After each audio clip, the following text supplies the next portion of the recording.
ఓం శ్రీమాత్రే నమః. Welcome back to my channel Rudransh vlogs. అందరికీ అపారమైన సంపద సంపాదించాలని ఎప్పుడూ కూడా మనిషి పరుగులు తీస్తూనే ఉంటాడు. ప్రస్తుత కాలంలో ఆదాయం ఎంతో వచ్చినప్పటికీ చాలామందికి ఎప్పుడు కొరతగానే ఉంటుంది. ఎందుకంటే ఖర్చులు కూడా అదే విధంగా ఉంటాయి. ఈ కారణం వల్ల ప్రజలు వారి అవసరాలను కూడా తగ్గించుకుంటున్నారు, కానీ ఎప్పుడు వారి కోరికలు నెరవేరవు. ఇందుకోసం వ్యక్తులు ఎల్లప్పుడూ తమ కుటుంబాల కోసం డబ్బు కోసం పరుగులు తీస్తూనే ఉంటారు. ఈ విధంగా ప్రతి మనిషి వారి యొక్క జీవితంలో ఆర్థిక సమస్యలను అనుభవిస్తూనే ఉన్నారు. అంటే డబ్బు లేకపోవడం వలనే డబ్బు ప్రధాన కారణంగానే ఎన్నో రకాల గొడవలు జరుగుతూ ఉంటాయి. ముఖ్యంగా ధనం కారణంగానే కుటుంబ సభ్యులతో విభేదాలు కూడా వస్తూ ఉంటాయి. మూల ప్రధాన కారణం డబ్బే. కొంతమంది ఎంత సంపాదించినా కానీ ఆర్థిక అభివృద్ధి, ఆర్థిక పెరుగుదల అనేది ఉండదు.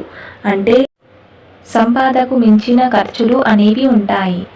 దీనికి కారణం ఏమిటి అంటే కనుక ఆ లక్ష్మీదేవి యొక్క కటాక్షం మన మీద లేకపోవటం. ఆ లక్ష్మీదేవి యొక్క కటాక్షం మన మీద ఉన్నట్లయితే మనం సంపాదించిన ధనం తక్కువైనా ఆర్థికంగా ఊహించని విధంగా పురోగతి సాధిస్తాం. కొన్ని సందర్భాల్లో మనం ఊహించని రీతిగా డబ్బు సంపాదించే అవకాశాలు, మార్గాలు మనకు లభిస్తాయి. ఈ విధంగా లక్ష్మీదేవి కటాక్షంతో కొంతమంది డబ్బు తక్కువ సంపాదించినా కానీ ఆర్థిక వృద్ధిని పొందుకుంటారు.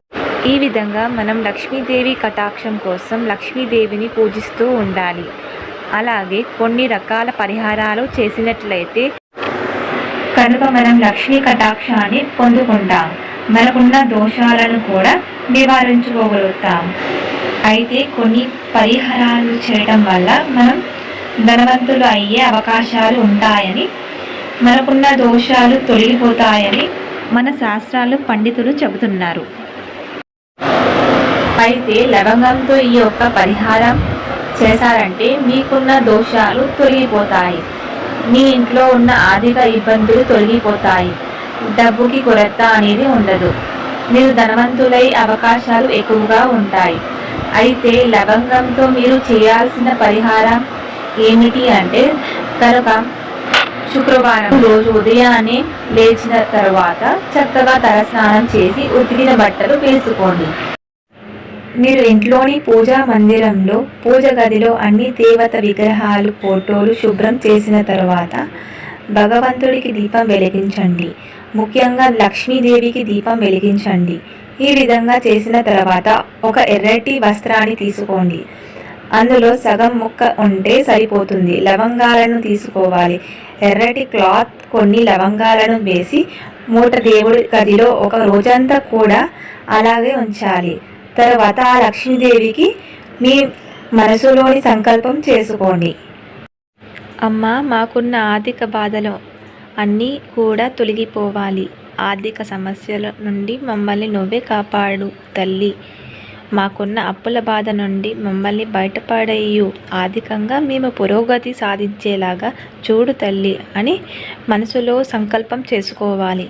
విధంగా లక్ష్మీదేవితో మీరు మీ మనసులోని సంకల్పం చెప్పుకున్న తర్వాత ఒక రోజంతా కూడా ఆ మూటను అదే విధంగా ఉంచాలి.